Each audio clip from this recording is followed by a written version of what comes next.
باب وجوب الصفا والمروہ، صفا اور مروہ کا واجب ہونا، کیونکہ پچھلی حدیث میں یہ بات آ رہی ہے نا کہ رکن کو ہاتھ لگا کر وہ کیا کرتے تھے، احرام کھول دیتے تھے. تو یہاں سے یہ بات واضح نہیں ہوتی کہ کیا صرف بیت اللہ کے طواف کے بعد کھول دیتے تھے یا صفا مروہ بھی کرتے تھے، کیونکہ کہیں ایسا تو نہیں تھا کہ صفا مروہ کو انہوں نے اس کا حصہ نہیں سمجھ رکھا تھا. اسی لیے فوراً بعد یہ باب آیا کہ کوئی یہ نہ سمجھے کہ صرف بیت اللہ کا طواف کافی ہوتا ہے عمرے میں، صفا مروہ جو ہے وہ لازم ہے، یا حج کے موقع پر بھی صرف بیت اللہ کا طواف کافی نہیں ہے، صفا مروہ ساتھ ہی ضروری ہے. اب اس کے بارے میں حدیث آئے گی. اچھا، اس سے غلط فہمی نہیں ہونی چاہیے. بعض اوقات جنرلی ایک انسان بات کر رہا ہوتا ہے، فوکس ہوتا ہے وہ کسی اور نقطے پر ہوتا ہے، لہٰذا وہ ایک پوری کہانی آخر تک نہیں کرتا، بس وہیں سے مختصراً آپ دیکھتے ہیں کہ ساری بات ہوتے تو یکا یک وہاں پر انہوں نے ڈراپ کر دیا. اس کے بعد دوسری الگ حدیث آئی ہے کہ جس میں صفا مروہ کے وجوب کا اقرار ہے یا اس کا اظہار ہے. باب وجوب الصفا والمروہ وجعل من شعائر اللہ، اور ان کو اللہ کی نشانیاں مانا گیا ہے یا بنا دی گئی. حدثنا ابو الیمان اخبرنا شعیب عن الزہری قال عروہ سألت عائشہ رضی اللہ عنہا فقلت لها ارأیت قول اللہ تعالی. عروہ کہتے ہیں میں نے حضرت عائشہ سے پوچھا، کیا پوچھا؟ کیا تم نے دیکھا ہے یہ اللہ تعالیٰ کا فرمان، یا اس کے بارے میں تمہارا کیا خیال ہے؟ ارأیت محاورتاً استعمال ہوتا ہے، اس کا بہت لفظی ترجمہ ہو نہیں سکتا. جس طرح ہم کسی سے کوئی مسئلہ پوچھنے لگتے ہیں تو کہتے ہیں اچھا تمہیں پتہ ہے، یا تمہارا کیا خیال ہے، یا اس کے بارے میں کیا کہتے ہیں آپ. اور وہ آیت پڑھتے ہیں پھر کہ ان الصفا والمروہ من شعائر اللہ فمن حج البیت او اعتمر فلا جناح علیہ ان یطوف بہما، کہ صفا اور مروہ اللہ کے شاعر ہیں، جو حج کرے یا عمرہ کرے تو اس پر کوئی گناہ نہیں کہ ان دونوں کا طواف کرے.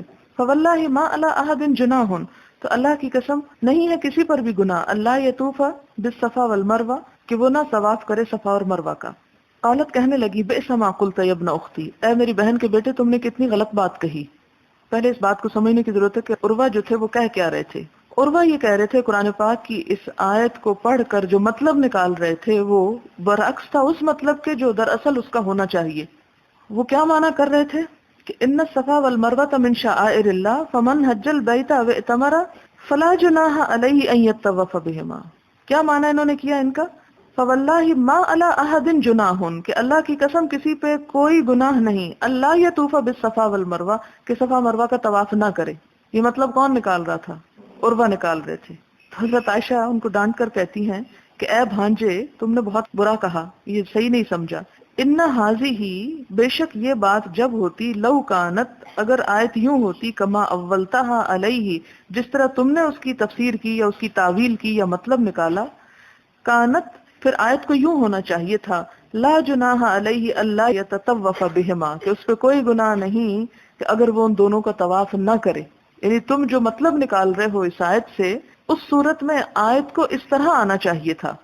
کس طرح آنا چاہیے تھا؟ لا جناح علیہ ان یطوف بہما اوپر ہے نا، تو یہاں تمہارے معنی کے مطابق اللہ یتطوف بہما ہونا چاہیے تھا. ولیکنہا انزلت فی الانصار. پھر حضرت عائشہ جو ہے اس آیت کا پس منظر بتاتی ہیں، اور وہ پس منظر کیا ہے کہ یہ آیت کس کے بارے میں نازل ہوئی؟ انصار کے بارے میں. کانو وہ تھے، قبل ان یسلموا اس سے پہلے کہ مسلمان ہوتے، کیا کرتے تھے؟ یحلون لمنات الطاغیہ، احرام باندھا کرتے تھے منات بت کے لیے. طاغیہ یہاں طاغوت آپ نے قرآن پاک میں پڑھا ہوگا، اور وہاں بھی بعض ترجمے میں طاغوت کا معنی بت لکھا ہوتا ہے، جبکہ طاغوت کا لفظی معنی بت نہیں ہے. طاغوت اور طاغیہ وہ سرکش قوت جو کسی کو اللہ کی اطاعت سے روکے. تو منات ایک بت تھا، لوگ اس کا طواف کرتے تھے، اس کی عبادت کے لیے ایک طرح سے آتے تھے. اس کی عبادت میں مشغول ہو کر بیت اللہ کی عبادت اور جو اصل شاعر تھے ان کو بھول چکے تھے، جو حضرت ابراہیم علیہ السلام نے ان کو حج کے طریقے بتائے تھے. کل ہی مجھے کسی نے ایک کاغذ دیا اور اس پہ بڑی ہی تکلیف دہ باتیں لکھی ہوئی تھی، اور وہ تھا یہ کہ ڈان اخبار میں کسی شخص نے ایک آرٹیکل لکھا، اس کا لب لباب اور خلاصہ یہ تھا کہ حضور صلی اللہ علیہ وسلم نے آ کر کیا کیا. یہ میں آپ کو پڑھ کے سناتی ہوں تھوڑا سا، یہ چیز سمجھنے میں آپ کو مدد ملے گی. کہتے ہیں کہ ڈان کے 7 جولائی 78 کے شمارے میں ایک مقالہ شائع ہوا. اس میں مضمون نگار نے قوانین قرآنی کا بڑی بے باکی سے مذاق اڑایا، اور اس کا خلاصہ یہ ہے کہ نمبر 1، قرآن میں صرف 3-4 قانون ہیں، مثلا نکاح، طلاق، وراثت. لیکن یہ قانون تو پیغمبر اسلام کی بعثت سے پہلے بھی جاہل عربوں میں رائج تھے، آپ نے ان میں کچھ اضافے اور اصلاح کی. اب دیکھیں کہ سوچ کیا ہے. آپ کو معلوم ہے کہ یہ جو قانون تھے یہ جاہل عربوں کے خود نہیں بنائے ہوئے تھے، جیسے حج ہی کا انہوں نے یہاں مثلا نکاح طلاق کی بات کی، حج کی تو نہیں کی، لیکن میں حج کو بطور مثال پیش کر رہی ہوں اس بات کو سمجھنے کے لیے۔ آپ نے قرآن میں پڑھا کہ حج کی ابتدا کہاں سے ہوئی؟ حضرت ابراہیم علیہ السلام سے، وَإِذْ يَرْفَعُ إِبْرَاهِيمُ الْقَوَاعِدَ مِنَ الْبَيْتِ وَإِسْمَاعِيلُ، اور اس وقت وہ دعائیں کیا مانگ رہے تھے؟ أَرِنَا مَنَاسِكَنَا، ہمیں ہمارے حج کے طریقے سکھا۔ تو حج کے جو اصلی طریقے تھے وہ اللہ تعالیٰ نے حضرت ابراہیم علیہ السلام کو سکھائے تھے، اور انہوں نے جو حج کیا وہ اسی طریقے کے مطابق تھا جو اللہ تعالیٰ نے ان کو بتایا تھا۔ اور اس کے بعد وہ بھی آتا نا، آگے آپ پڑھیں گے قرآن پاک میں، وَأَذِّنْ فِي النَّاسِ بِالْحَجِّ، کہ تم لوگوں کو حج کے لیے بلاؤ۔ کس کو یہ کہا گیا تھا؟ حضرت ابراہیم علیہ السلام کو۔ کیا ہوگا؟ یَأْتُوکَ رِجَالًا، پیدل بھی چلے آئیں گے، وَعَلَىٰ كُلِّ ضَامِرٍ، ہر لاغر اونٹ پر، یأتینا، آئیں گے، من کل فج عمیق، گہرے کشادہ ہر طرح کے راستوں سے، یعنی چاروں طرف سے سمٹتے آئیں گے۔ اور ابراہیم علیہ السلام نے واقعی باقاعدہ پکارا تھا، اور اس وقت سے حج رائج تھا۔ ابراہیم علیہ السلام جو تھے نعوذ باللہ کوئی جاہل انسان نہیں تھے، اللہ کے دیے ہوئے علم سے عالم تھے، اور اسی طریقے پر انہوں نے لوگوں کو چھوڑا، اپنی اولاد کو، حضرت اسماعیل، پھر ان کے بچے، وہ سب وہیں پر تھے اور وہیں پلے بڑھے۔ پھر آہستہ آہستہ وقت کے ساتھ ساتھ جہالت عام ہوتی گئی، اندھیرے بڑھتے گئے، اور پھر حضور صلی اللہ علیہ وسلم مبعوث ہوئے، اور آپ نے بنیادی طور پر کیا کیا کہ وہ غلط رسمیں جو معاشرے کے اندر شامل ہو گئی تھیں اور دین کا ایک حصہ بن چکی تھیں، ان کی اصلاح کر دی۔ اور اس میں یہ کہنا کہ آپ نے جاہل عربوں کے ہی قانون کو لے کر تھوڑی بہت چینجز کر کے پیش کر دی، کتنی خطرناک سوچ ہے۔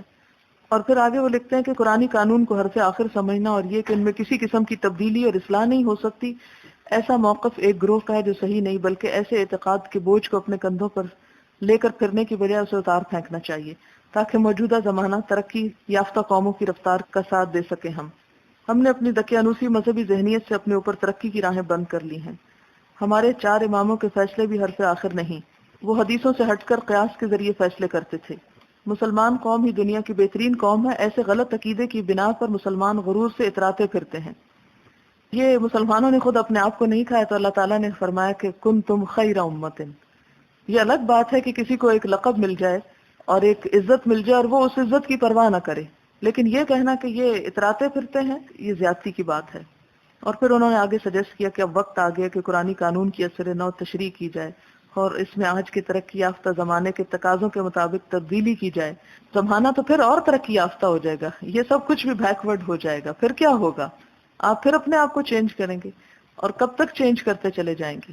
یہ سوچ بہت عرصے تک رہی اور اب بھی ختم نہیں ہوئی بلکہ بڑھ ہی چکی ہے، اور اس کی بنیادی وجہ یہی بنی ہے کہ چونکہ عام طور پر لوگوں کے اندر دین کا شعور نہیں، ہمارے تنزل اور زوال کی کچھ بھی وجوہات ہو سکتی ہیں، لیکن ان کو دین کے ساتھ ریلیٹ کرنا یہ بھی خالصتاً ایک ایسی سوچ ہے جو کہیں اور سے برآمد ہوئی ہے، کیونکہ ان کے ہاں تو مسئلہ یہ تھا کہ ان کا دین بہت تحریف اور تبدیلی کا شکار ہو چکا تھا، لہٰذا وقت کا ساتھ نہیں دے سکتا تھا۔ ان کو تو یہ کہنا پڑا کہ دین چھوڑ کر ترقی ہو سکتی ہے، لیکن ہمارے ہاں دین میں اتنی وسعت ہے کہ اس کے سمیت بھی سب کچھ ہو سکتا ہے، بلکہ وہ خود ہمیں ابھارتا ہے کہ یہ سب کچھ کرو۔ شاید آپ نے پڑھی ہو وہ آیت لعلکم تتفکرون لقوم یعقلون لقوم یؤمنون، بہت ساری اللہ تعالیٰ کی قدرت کی نشانیاں فرما کر غور و فکر اور عقل کے استعمال کی بار بار تلقین کی گئی، بے شمار مرتبہ یہ الفاظ ملتے ہیں، لیکن ہماری مشکل یہ ہے کہ ہم صرف باتیں کر کے چھوڑ دیتے ہیں۔ بہرحال یہ تھوڑا سا پس منظر اس لیے آپ کو بتایا کہ آپ کے ذہن میں یہ بات ہونی چاہیے کہ حج حضور صلی اللہ علیہ وسلم سے پہلے بھی ہوتا تھا، بیت اللہ کے مجاور تھے قریش خاص طور پر، پھر اسی طرح ان کے ہاں جو خرابیاں تھیں وہ یہ کہ بیت اللہ کے اندر بھی بت رکھ دیے تھے، صفا اور مروہ پہ بھی بت رکھ دیے تھے، اساف اور نائلہ تھے وہاں پر، اور مقدس مقامات پر بھی انہوں نے اس قسم کی چیزیں رکھ دی۔ آپ نے ایک تو ان سے صفائی کی، سارے حج کے جو مناسک تھے ان کی، اور دوسرا یہ تھا کہ اللہ تعالیٰ کے ساتھ جس طرح یہ تلبیہ بھی پہلے موجود تھا، لبیک اللہم لبیک کہتے تھے اہل عرب، لیکن ساتھ کیا کہتے تھے؟ لا شریک لک الا فلاں و فلاں، اللہ کہہ کے ان کے نام لے لیتے تھے کہ آپ کا کوئی شریک نہیں مگر وہ فلاں بھی ہے، جس طرح ہم کہتے ہیں نا لا الہ الا اللہ، تو وہ برعکس کہتے تھے۔ بہرحال اب یہاں کیا ہوا، انصار کہاں رہتے تھے؟ مدینہ میں۔ مدینہ کے لوگ حج کرنے کے لیے کہاں آتے؟ مکہ آتے۔ مکہ آ کے کس کا احرام باندھتے؟ منات کی طرف، التی کانوا یعبدونہا، جس کی وہ عبادت کیا کرتے تھے، یعنی منات کس کا بت تھا؟ مدینہ والوں کا۔ بالمشلل، وہ مشلل کے مقام پر تھا۔ مشلل ایک ٹیلہ ہے قدید پر، منات اس پر نصب تھا، اور دوسرے لوگ کس کی پرستش کرتے تھے؟ اساف اور نائلہ کی. اور اساف صفا پہ تھا اور نائلہ مروہ پر. اور انصار جو تھے وہ صفا اور مروہ کے درمیان نہیں دوڑنا چاہتے تھے، کیونکہ وہاں دوسرے لوگ تھے جو اساف اور نائلہ کو پوجتے تھے اور یہ ان کے بت نہیں تھے. اب یہ بت پرستی نے کیا کیا؟ گروہ بندی کو جنم دیا. ایک کا یہ بت ہے، دوسرے کا یہ، تیسرے کا وہ. یہ اس میں حرج سمجھتے تھے. فکان من احل یتحرج ان یطوف بالصفا والمروہ، تو جو احرام پہنتا تھا وہ اس میں حرج سمجھتا تھا، برا سمجھتا تھا کہ طواف کرے صفا اور مروہ کا. فلما اسلموا، جب وہ اسلام لے آئے، سألوا رسول اللہ صلی اللہ علیہ وسلم عن ذالک، تو انہوں نے نبی صلی اللہ علیہ وسلم سے اس بارے میں پوچھا. قالوا، کیا پوچھا؟ کہنے لگے یا رسول اللہ، اے اللہ کے رسول صلی اللہ علیہ وسلم، انا کننا نتحرج، ہم حرج محسوس کرتے تھے، ان نطوف بین الصفا والمروہ، کہ ہم صفا مروہ کے درمیان طواف کریں. فانزل اللہ تعالی، تو اللہ تعالیٰ نے یہ آیت اتاری، ان الصفا والمروہ من شعائر اللہ، کہ صفا اور مروہ اللہ کی نشانیاں ہیں. ان کا تعلق ان بتوں سے نہیں ہے یا ان لوگوں سے نہیں کہ جنہوں نے ان پہ بت رکھ کے ان کو پوجنا شروع کر دیا. قالت عائشہ رضی اللہ عنہا، حضرت عائشہ کہتی ہیں، وقد سن رسول اللہ صلی اللہ علیہ وسلم الطواف بینہما، کہ نبی صلی اللہ علیہ وسلم نے یہ سنت جاری کی، سنت جاری کی، طواف کی ان دونوں کے درمیان. فلیس لأحد، کسی کے لیے جائز نہیں، ان یترک الطواف بینہما، کہ ان دونوں کا طواف چھوڑے. یعنی پچھلی حدیث کے بعد یہاں لانے کا اس کو مطلب کیا تھا کہ کوئی یہ نہ سمجھے کہ حجر اسود کو چومنے کے بعد اور صرف بیت اللہ کا طواف کرنے کے بعد عمرہ مکمل ہو جاتا ہے. نہیں، یہ لازم ہے یہ کام. ثم اخبرت ابا بکر بن عبد الرحمن، پھر کہتے ہیں کہ میں نے یہ بات ابو بکر بن عبد الرحمن کے سامنے رکھی. یہ کس نے رکھی؟ جو حدیث کے راوی ہیں. اور کون ہے یہ؟ عروہ. فقال، کہنے لگے، ان ھذا العلم ما كنت سمعته، یہ علم کی بات اس کو میں نے نہیں سنا تھا. اور ہو بھی سکتا ہے اس لیے کہ جتنا حضرت عائشہ کا ساتھ تھا حضور صلی اللہ علیہ وسلم کے، وہ ان کا تو نہیں تھا. تو اگر نہیں سنی تو اس میں حضرت عائشہ کے اوپر الزام نہیں آتا کہ انہوں نے کوئی من گھڑت بات جو ہے وہ اپنی طرف سے پیش کر دی. وہ کہتے ہیں کہ وَلَقَدْ سَمِعْتُ، لیکن میں نے بھی ایک بات سنی ہے، رجالاً من اہل العلم، اہل علم میں سے کچھ لوگوں سے، یذکرون، کہ جو ذکر کرتے ہیں، ان الناس، کہ لوگ، الا من ذکرت عائشہ، مگر وہ جن کو ذکر کیا حضرت عائشہ نے، یعنی حضرت عائشہ کے علاوہ کچھ اور لوگ بھی تھے، ممن کانا یحل بمناتا، جو کیا کیا کرتے تھے؟ منات کا طواف کرتے یا اس کا احرام باندھتے. کانوا یطوفون کلهم بالصفا والمروہ، کہ وہ سب کیا کرتے تھے؟ صفا مروہ کا طواف کیا کرتے تھے. فلما ذکر اللہ تعالی الطواف بالبیت، جب اللہ تعالیٰ نے بیت اللہ کے طواف کا ذکر کیا قرآن پاک میں، کہاں آتا ہے یہ؟ سورۃ الحج میں آتا ہے، ثم لیقضوا تفثهم ولیوفوا نذورهم ولیطوفوا بالبیت العتیق، کہ حج کے موقع پہ کیا کریں؟ لیقضوا تفثهم، اپنی میل کچیل دور کریں، یوفوا نذورهم، اپنی نظر پوری کریں، اور پھر کیا کریں؟ یطوفوا بالبیت العتیق، بیت عتیق کا طواف کریں. تو چونکہ بیت عتیق کا لفظ آیا طواف کے ساتھ قرآن پاک میں، تو کیا ہوا؟ ولم یذکر الصفا والمروہ، صفا مروہ کا ذکر نہیں کیا گیا. فی القرآن، قرآن میں. قالوا، انہوں نے کہا، یا رسول اللہ کننا نطوف بالصفا والمروہ، یا رسول اللہ ہم صفا اور مروہ کا بھی طواف کیا کرتے تھے. وان اللہ انزل الطواف بالبیت فلم یذکر الصفا، اور اللہ تعالیٰ نے صرف بیت اللہ کے طواف کا ذکر کیا ہے، صفا اور مروہ کے طواف کا ذکر نہیں کیا. فہل علینا من حرج ان نطوف بالصفا والمروہ، تو کیا ہم پہ کوئی حرج ہے کہ ہم صفا مروہ کا طواف کریں، کیونکہ اللہ تعالیٰ نے تو حکم نہیں دیا اور پہلے ہم کیا کرتے تھے. فانزل اللہ تعالی، تو اللہ تعالیٰ نے یہ آیت اتاری، ان الصفا والمروہ من شعائر اللہ، کہ صفا اور مروہ اللہ کی نشانیوں میں سے ہیں. قال ابو بکر فاسمع هذه الآية نزلت في الفريقين كليهما، ابو بکر کہتے ہیں کہ میں سنتا ہوں کہ یہ آیت دونوں گروہوں کے بارے میں اتری. فی الذین، ان لوگوں کے بارے میں، کانوا یتحرجون، جو حرج سمجھتے تھے، ان یطوفوا بالجاہلیت، کہ جاہلیت کے دور میں طواف کریں، بالصفا والمروہ، صفا اور مروہ کا، والذین یطوفون، اور ان کے بارے میں بھی اتری جو طواف کیا کرتے تھے. یعنی حضرت عائشہ کی بات بھی درست ہے اور دوسری رائے جو ہے وہ بھی درست ہے کہ اس میں آپس میں کلیش نہیں. دونوں گروہوں کے بارے میں یہ آیت اتری اور اس کے علاوہ کوئی اور بھی ہو سکتے ہیں کہ جس کے دل میں کسی قسم کا کوئی ملال یا خلش تھی صفا مروہ کے بارے میں، ان سب کی صفائی کر دی. لہٰذا آیت صرف ایک نارمل طریقے سے نازل ہونے کی بجائے کہ لوگ اس کا طواف کریں، اس کو دوسرے انداز میں کہا گیا کہ فلا جناح علیہما ان یطوف بہما، تاکہ سب کے ذہن کی صفائی ہو جائے. ثم تحرجوا ان يطوفوا بهما فی الاسلام، کہ وہ جو جاہلیت میں ایسا کرتے تھے تو اسلام میں کرنے میں وہی کام ان کو حرج محسوس ہوا. من اجل ان اللہ تعالی امر بالطواف بالبیت، کیونکہ اللہ تعالیٰ نے بیت اللہ کے طواف کا حکم دیا تھا. ولم یذکر الصفا، اور صفا مروہ کا ذکر نہیں کیا. اب یہاں بھی صرف صفا آیا، مروہ نہیں آیا، تو یہ بھی ایک کلام میں جیسے انسان دوسرے کے سمجھ پہ چھوڑ دیتا ہے کہ اگر صفا ہے تو خالی صفا کو طواف تو نہیں ہو سکتا، مروہ کو شامل ہونا ضروری ہے. حتی ذکر ذالک بعد ما ذکر الطواف بالبیت، یہاں تک کہ ذکر کیا اس کے بعد جو ذکر کیا طواف کا بیت اللہ کا، تو یہ طواف جو ہے سعی کا یہ لازم ہے. یہاں ایک بات میں فائدے کی عرض کرتی چلوں کہ بیت اللہ کے گرد 7 مرتبہ گھومنا ہوتا ہے.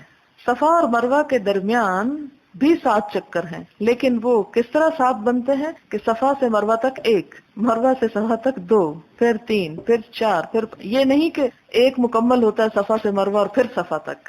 اگر اس طرح ہو تو بہت مشکل پیش آئے. ٹھیک، اس لیے کہ 3.5 میل تو ویسے ہی بن جاتا ہے صرف اس طرح کرنے سے، تو آلموسٹ 7 مائل بن جائے. لیکن چونکہ لفظ طواف سے ہم چکر کاٹنا لیتے ہیں اور چکر کاٹنے کے لیے گھومنا ضروری ہے، اس لیے یہ احتمال یا غلط فہمی پیدا ہو سکتی ہے. باب ما جاء فی السعی بین الصفا والمروہ، صفا مروہ کے درمیان سعی کا جو حکم ہے. وقال ابن عمر رضی اللہ عنہما السعی من دار بنی عباد الی زقاق بنی ابی حسین، کہ سعی کہاں سے کہاں تک ہوگی؟ دار بنی عباد سے زقاق ابی حسین، زقاق کہتے ہیں چھوٹی چھوٹی گلیاں، یعنی گلیوں تک. اب یہ سعی کا لفظ کہاں ہے؟ یعنی یہ سعی کا جو لفظ ہے یہ دوڑنے کے معنی میں استعمال ہوا کہ دوڑا کہاں سے کہاں تک جائے گا. یعنی ویسے تو سعی کا لفظ صفا اور مروہ کے درمیان چکر لگانے کو کہا جاتا ہے، لیکن یہاں جو دوسرا لفظ استعمال ہوا سعی، تو سعی کا لفظی معنی کیا ہے؟ دوڑنا. تو دوڑنے کا حصہ کون سا ہے؟ تو دوڑنے کا حصہ بنو عباد سے بنی ابو الحسین تک ہے. اب یہاں پر کیا ہے؟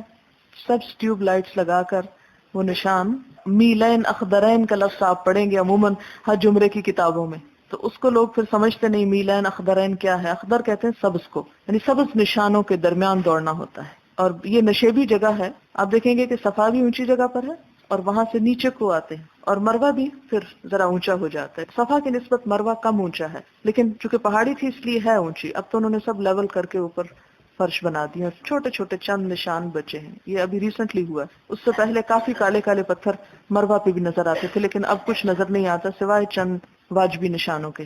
اور اس کے اوپر انہوں نے شاید کوئی ایسا مٹیریل ڈالا کہ اب وہ مزید نہ گھسیں لوگوں کے پاؤں سے، کیونکہ اب اتنا طواف اور عمرہ ہوا ہے کئی 100 سال سے کہ وہ صرف لوگوں کے چڑھنے سے گھس گھس کر بہت چھوٹے رہ گئے. جبکہ صفا ابھی کافی اونچی ہے، میرے خیال میں آئندہ 1400 سال میں شاید اس کو کچھ مشکل ہو. بہرحال تو اس سب میں ویسے تو نارمل ہی چلنا ہوتا ہے، لیکن یہ جو جگہ ہے دار بنی عباد سے زقاق ابی حسین تک، یہاں پر تیز دوڑنا. اور یہ تیز دوڑنا کیوں تھا؟ کس کی سنت ہے؟ حدثنا محمد بن عبید بن میمون حدثنا عیسی بن یونس عن عبید اللہ بن عمر عن نافع عن ابن عمر رضی اللہ عنہما قال کان رسول اللہ صلی اللہ علیہ وسلم، کہ نبی صلی اللہ علیہ وسلم اذا طاف الطواف الاول، جب پہلا طواف کرتے، خب ثلاثن، تیز دوڑتے تھے 3 میں، ومشا اربعن، اور آہستہ چلتے تھے 4 میں. یہ کون سا طواف ہے؟ بیت اللہ کا. وکان یسعى، اور دوڑتے تھے، بطن المسیل، مسیل کہتے ہیں نالا، بطن اس کا نشیب یعنی نالے کے نشیب میں، اذا طاف بین الصفا والمروہ، جب صفا مروہ کا طواف کرتے. فقلت لنافع، تو میں نے نافع سے کہا، اکان عبداللہ یمشی اذا بلغ الرکن الیمانی، کیا عبداللہ بن عمر جب رکن یمانی کے پاس پہنچتے تو عام رفتار سے چلتے تھے؟ قال لا، کہتے نہیں، الا ان یزاحم علی الرکن، ہاں اگر حجر اسود پر ہجوم ہوتا. فانه كان لا يدعه حتى يستلمه، کیونکہ وہ اس کو چومے بغیر نہیں چھوڑتے تھے. یہاں بھی کسی نے سوال دیا ہوا ہے کہ کیا ہر چکر میں اس کو چومنا لازمی ہے؟ اب تو ایک دفعہ بھی اگر آپ کو نصیب ہو جائے تو آپ بڑے خوش قسمت ہیں، ہر چکر کی تو بات ہی بھول جائیں. لیکن اس زمانے میں ظاہر اتنا رش نہیں ہوگا، اور پیچھے آپ پڑھ چکے ہیں کہ آپ صلی اللہ علیہ وسلم کے طواف کا طریقہ کیا تھا کہ پہلے 3 چکروں میں تیز دوڑتے تھے، یعنی تیز چلتے تھے عام رفتار سے زیادہ، اور 4 میں نارمل رفتار سے چلتے تھے. لیکن پہلے جو 3 ہوتے تھے اس میں بھی رکن یمانی سے حجر اسود تک رفتار کو آہستہ کر دیتے تھے. اور اس کی وجہ بھی کل یہی بتائی گئی تھی کہ آگے چونکہ ہجوم ہوتا ہے حجر اسود کے پاس، اس لیے اگر پیچھے سے ریلا دوڑتا ہوا آ رہا ہے تو سب کچھ لے جا سکتے. تو آپ صلی اللہ علیہ وسلم کے ہر کام میں حکمت تھی، وہاں آ کے نارمل رفتار کر دیتے. تو یہاں پر نافع سے پوچھ رہے ہیں یہ راوی کون؟ عبید اللہ بن عمر. کیا پوچھتے کہ کیا عبداللہ بن عمر، چونکہ نافع کے استاد ہیں عبداللہ بن عمر، کیا عبداللہ بن عمر جو ہیں وہ بھی یہاں آ کر آہستہ چلتے تھے؟ کہتے ہیں کہ نہیں، ویسے تو تیز ہی چلتے تھے، لیکن اگر انہیں حجر اسود کو چومنا ہوتا پھر آہستہ چلتے. اور ان کا اکثر طریقہ کیا تھا کہ وہ ہر طواف شروع کرنے سے پہلے حجر اسود کے پاس ضرور جاتے تھے. اب دیکھیں کہ اگر اس وقت جو طریقہ ہے، اگر اس میں ہر شخص یہ اس انتظار میں وہاں کھڑا ہو جائے تو طواف ہی ختم ہو جائے. حدثنا علی بن عبد الله حدثنا سفیان عن عمرو بن دینار قال سألنا ابن عمر رضی اللہ عنہما عن رجل طاف بالبیت فی عمرة ولم يطف بین الصفا والمروہ. عمرو بن دینار کہتے ہیں کہ ہم نے عبداللہ بن عمر سے پوچھا. کیا پوچھا؟ عن رجل، ایک شخص کے بارے میں. کیا کام ہے اس شخص کا؟ کہ طاف بالبیت، اس نے طواف کیا بیت اللہ کا، فی عمرة، عمرے میں، ولم یطف بین الصفا والمروہ، اور صفا مروہ کا طواف نہیں کیا. یعنی عمرے کی نیت سے ایک شخص آیا، صرف بیت اللہ کا طواف کیا اور دوسرا نہیں کیا. ایاتی امرأتہ، کیا وہ اپنی بیوی کے پاس آ سکتا ہے؟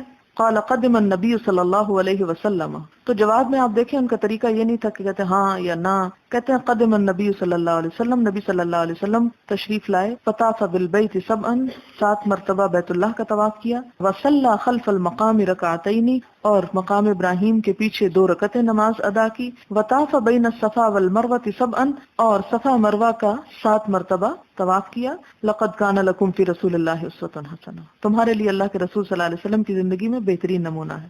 وسألنا جابر بن عبد اللہ رضی اللہ عنہما، اور ہم نے حضرت جابر رضی اللہ تعالیٰ عنہ سے بھی پوچھا.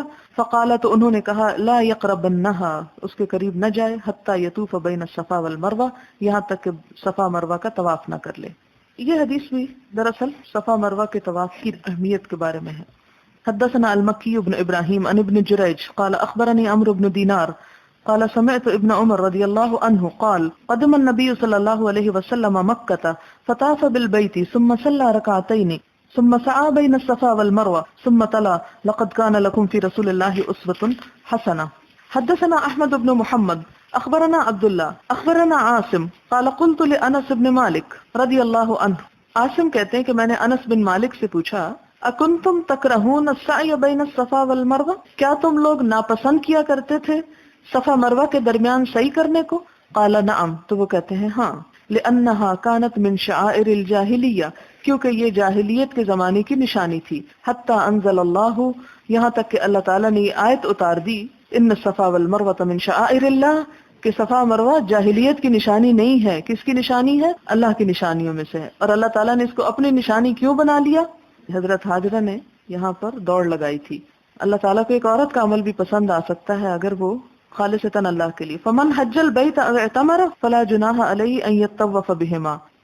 حدثنا علی بن عبد اللہ حدثنا سفیان عن عمرو بن دینار عن عطاء عن ابن عباس رضی اللہ عنہما قال انما سعى رسول اللہ صلی اللہ علیہ وسلم بالبیت وبین الصفا والمروہ لیری المشرکین قوتہ، کہ نبی صلی اللہ علیہ وسلم نے تیز یعنی دوڑ کر دکھایا سعا بیت اللہ میں اور صفا مروہ کے درمیان، تاکہ دکھائیں مشرکین کو اپنی قوت.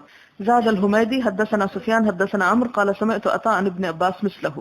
باب تقضی الحائز المناسک کلہا الا الطواف بالبیت. حائزہ عورت تمام مناسک حج ادا کرے سوائے بیت اللہ کے طواف کے. وَإِذَا سَعَى عَلَى غَيْرِ وُضُوءٍ بَيْنَ الصَّفَا وَالْمَرْوَةِ، اور جب کوئی سعی کرے بغیر وضو کے صفا مروہ کے درمیان تو کیا حکم ہے؟ دیکھتے ہیں کیا حکم ہے. حدثنا عبد الله بن يوسف اخبرنا مالك عن عبد الرحمن بن القاسم عن ابيه عن عائشة رضي الله عنها انها قالت قدمت مکہ. حضرت عائشہ کہتی ہیں کہ میں مکہ آئی، وانا حائز، اور میں حیض کی حالت میں تھی. ولم اطف بالبیت، اور میں نے بیت اللہ کا طواف نہ کیا. ولا بین الصفا والمروہ، اور نہ صفا مروہ کے درمیان. قالت کہتی ہیں فشکوت ذلك الى رسول اللہ صلی اللہ علیہ وسلم، تو میں نے نبی صلی اللہ علیہ وسلم سے شکایت کی. قال افعلی کما یفعل الحاج غیر ان لا تطوفی بالبیت حتی تطہری، تو آپ نے فرمایا کہ وہ سب کچھ کر لو جو حاجی کرتا ہے سوائے اس کے کہ بیت اللہ کا طواف نہ کرو جب تک کہ پاک نہ ہو جاؤ. تو یہاں پر یہ جو بیت کا لفظ آیا ہے اس سے مراد ہے کہ بیت اللہ کا طواف تو نہیں ہو سکتا لیکن صفا مروہ کا ہو سکتا ہے. ایک معنی اس سے یہ نکلتا ہے. دوسری بات یہ پتہ چلتی ہے کہ ایسی حالت میں عورت حج کر سکتی ہے، صرف بیت اللہ کا طواف نہیں. تو وہ طواف کب کرے گی؟ بعد میں. اس کے بغیر حج مکمل نہیں ہوگا. حدثنا محمد بن المثنى حدثنا عبد الوهاب وقال لي خلیفہ حدثنا عبد الوهاب حدثنا حبیب المعلم عن عطاء عن جابر ابن عبد الله رضی اللہ عنہما قال احل النبی صلی اللہ علیہ وسلم ہوا واصحابہ بالحج، نبی صلی اللہ علیہ وسلم اور آپ کے ساتھیوں نے حج کے لیے احرام پہنا. ولیس مع احد منہم ہدی غیر نبی صلی اللہ علیہ وسلم وطلحہ، اور حضرت طلحہ اور حضور صلی اللہ علیہ وسلم کے علاوہ کسی کے پاس ہدی نہ تھی. وقدم علی من الیمن، حضرت علی یمن سے تشریف لائے، ومعہ ہدی، اور ان کے ساتھ بھی ہدی تھی. فقالت، انہوں نے کہا، احللت بما احل به النبی صلی اللہ علیہ وسلم، میرا احرام بھی وہی ہے جو آپ صلی اللہ علیہ وسلم کا ہے. فامر النبی صلی اللہ علیہ وسلم اصحابہ، تو آپ صلی اللہ علیہ وسلم نے اپنے ساتھیوں کو حکم دیا، ان یجعلوها عمرۃ، کہ وہ اسے عمرے میں بدل دیں، ویطوفوا، اور طواف کریں، ثم یقصروا، پھر وہ بال کم کروائیں، ویحلوا، اور حلال ہو جائیں، کیونکہ عمرے کے بعد بھی بال کتروائے جاتے ہیں. الا من کان معه الہدی، مگر جس کے پاس ہدی ہو. فقالوا، تو انہوں نے کہا، ننطلق الی منن وذکر احدنا یقطر منیا، کیا ہم منا اس حال میں جائیں کہ ہمارے ذکر سے منی ٹپک رہی ہو. یعنی صحابہ کرام نے اس بات کو ناپسند کیا کہ عمرے کے بعد احرام کھول دیں. فبلغ النبی صلی اللہ علیہ وسلم، تو یہ بات نبی صلی اللہ علیہ وسلم کو پہنچی.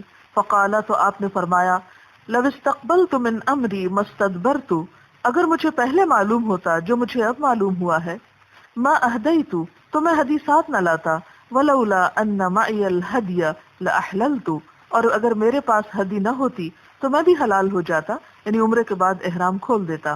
وحضرت عائشہ رضی اللہ عنہا، حضرت عائشہ کو حیض آ گیا. فنسکت المناسک کلھا، تو مناسک حج انہوں نے تمام کے تمام ادا کیے، غیر انہا لم تطف بالبیت، سوائے اس کے کہ انہوں نے بیت اللہ کا طواف نہ کیا. فلما طہرت، جب پاک ہوئی، طافت بالبیت، طواف کیا بیت اللہ کا. قالت یا رسول اللہ، کہنے لگی یا رسول اللہ صلی اللہ علیہ وسلم، تنطلقون بحجۃ وعمرۃ، آپ سب تو حج اور عمرہ کر کے جائیں گے، وانطلق بحج، اور میں صرف حج کر کے. فامر عبد الرحمن بن ابی بکر ان یخرج معها الى التنعیم فاعتمرت بعد الحج، آپ نے ان کی خواہش پوری کر دی. اگر ہمارے ہاں کوئی عورت ایسی کوئی بات کرے تو کیا جواب ملے گا اس کو کہ تم عورتوں کی بڑی مصیبتیں ہیں، تمہاری وجہ سے ہم لیٹ ہوتے ہیں. وہ لوگ کہاں ہیں جو کہتے ہیں کہ اسلام نے بہت زیادتی کیا اور عورت کو تو عبادت کا بھی حق پورا نہیں دیا اور ایسی بات. یہاں آپ دیکھیں سارا قافلہ ایک طرف ایک عورت کی خواہش پہ ان کو عمرہ کروایا جا رہا ہے، حالانکہ عمرہ تھا، نفل عبادت تھی، افراد بھی تو ہو سکتا تھا.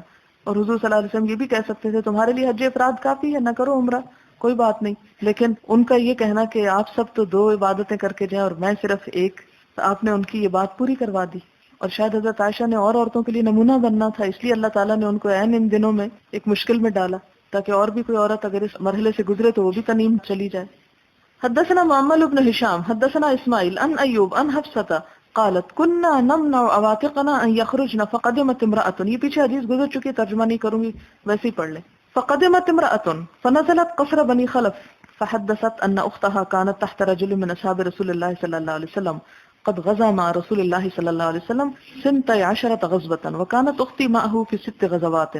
قالت كنا نداوي الكلمة ونقوم على المرضى، فسألت اختي رسول الله صلى الله عليه وسلم فقالت هل على احدانا بأس ان لم يكن لها جلباب الا تخرج؟ قال لتلبسها صاحبتها من جلبابها ولتشهد الخير ودعوة المؤمنين. فلما قدمت عطية رضي الله عنها سألناها او فقال سألناها فقالت وكانت لا تذكر رسول الله صلى الله عليه وسلم ابدا، حضرت عطیہ حضور صلی اللہ علیہ وسلم کا کبھی ذکر نہیں کرتی تھی، الا قالت بأبی، مگر ضرور کہتی کہ میرا باپ آپ پہ قربان. فقلنا اسمعت رسول الله صلى الله عليه وسلم يقول كذا وكذا؟ قالت نعم بأبي. فقال لتخرج العواتق وذوات الخدور والحيض فيشهدن الخير ودعوة المسلمين ويعتزل الحيض المصلى. فقلت الحائز؟ فقالت اوليس تشهد عرفة وتشهد كذا وتشهد كذا؟ کیا حائضہ عورت عرفہ میں کھڑی نہیں ہوتی اور فلاں مقام پہ حاضری نہیں دیتی؟ تو اگر عیدگاہ میں چلی گئی تو کیا فرق پڑتا ہے؟ باب الاحلال من البطحاء وغیرها للمکی وللحاج. الاحرار، احرام پہننا، من البطحاء، بطحاء سے یعنی مکہ سے مراد ہے، وغیرها اور اس کے علاوہ جگہوں سے، للمکی، مکی کے لیے یعنی جو شخص مکہ کا مقیم ہو، سٹیزن ہو، اس کے لیے، وللحاج اور حاجی کے لیے، اذا خرج من منى، جب وہ منی سے نکلے. وسئل عطاء عن المجاور يلبي بالحج، اور پوچھا گیا عطا سے کس کے بارے میں؟ ان المجاور. یہ جو مجاور کا لفظ جب آتا ہے نا تو اس کا معنی ہوتا ہے جو بیت اللہ کے قریب رہنے والا ہو، یہ اس سے مراد ہمارے مجاور نہیں ہے. یلبی بالحج، کہ وہ حج کے لیے لبیک کہے. کیا؟ فقال، تو کہا، کان ابن عمر رضی اللہ عنہما یلبی یوم الترویہ، ابن عمر رضی اللہ تعالی عنہ کیا کیا کرتے تھے؟ یوم الترویہ کو لبیک کہتے تھے. اذا صلی الظہر، جب ظہر کی نماز پڑھ. وستوى علی راحلتہ، اور اپنی اونٹنی پہ سوار ہوتے. وقال عبد الملک ان عطا ان جابر رضی اللہ عنہ قدمنا مع النبی صلی اللہ علیہ وسلم، ہم نبی صلی اللہ علیہ وسلم کے ساتھ آئے. فاحللنا، تو ہم حلال ہو گئے. حتی یوم الترویہ، یوم الترویہ تک، یعنی اگر کوئی پہلی ذی الحج کو مکہ پہنچتا ہے، عمرہ کر لیتا ہے، پھر اس کے بعد احرام کھول دیتا ہے، تو وہ حلال ہوگا کب تک؟ 8ویں تاریخ تک، یعنی یوم الترویہ تک. وجعلنا مکہ بظہر لبینا بالحج، اور کر دیا ہم نے مکہ کو بظہر، یعنی اپنے پیچھے کی طرف، پشت پر. لبینا، ہم نے لبیک کہی، بالحج، حج کی، یعنی دوبارہ ہم نے حج کی نیت سے احرام پہنا. یعنی گھر سے جب نکلے تو حج کی بھی نیت تھی، عمرے کی بھی تھی، لیکن عمرے کی خاص نیت تھی کہ پہلے جا کے عمرہ کرنا ہے. عمرہ کر کے احرام کھول دیا. 8 تاریخ کو دوبارہ حج کا احرام مکہ ہی سے پہنا. تو اوپر باب کیا ہے کہ اگر کسی شخص کا گھر مکہ میں ہے، یا کوئی شخص عمرے کے لیے آیا اور مکہ میں ہی رہ گیا، مراد اس سے یہ ہے کہ اگر کوئی مکہ کا رہنے والا ہو یا باہر سے آ کے رہ جائے، دونوں مکہ سے احرام پہن سکتے ہیں، وہاں میقات کی شرط نہیں. وقال ابو زبیر ان جابر احللنا من البطحاء، ابو زبیر اور جابر کہتے ہیں کہ ہم نے احرام پہنا بطحا سے ہی، یعنی مکہ مراد ہے. نعتوں میں بہت استعمال ہوتا ہے نا وادی بطحا. وقال عبید بن جریج، عبید بن جریج کہتے ہیں لابن عمر رضی اللہ عنہما، رأیتک، میں نے تم کو دیکھا، اذا کنت بمکہ، جب تم مکہ میں ہوتے ہو، احل الناس اذا رأوا الہلال، تو لوگ احرام باندھ لیتے ہیں جب وہ چاند دیکھتے ہیں عید کا.